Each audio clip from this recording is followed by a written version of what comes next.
ఎలుక తోలు తెచ్చి ఏడాది యుతికిన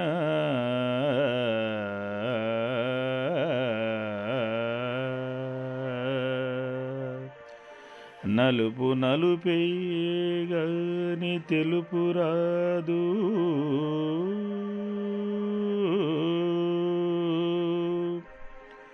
కొయ్య బొమ్మను తెచ్చి కొట్టిన బలుకునా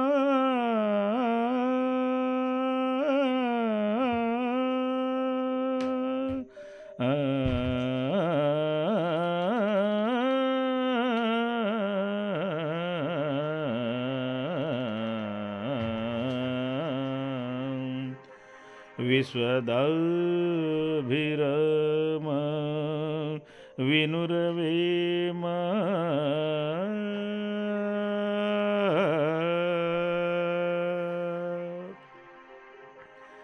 ఎలుక తోలును ఎంతసేపు ఉతికినా సంవత్సరం పాటు ఉతికినా అది తెలుపుగా మారదు. కర్రతో చేసిన బొమ్మ దానిని ఎంత కొట్టినప్పటికీ అది మాట్లాడదు. అలాగే మూర్ఖులు, దుర్మార్గులు, నేరాలు పాపాలు చేసేవారు ఎన్నటికీ మారరు. వారిని మార్చడం కూడా అంతే కష్టం. అయితే వారిని కొందరు యోగులు మాత్రమే మార్చగలరు, లేదా వారి కర్మలు కరిగిన పిదప మాత్రమే వారు మంచి వ్యక్తులుగా మారగలరు.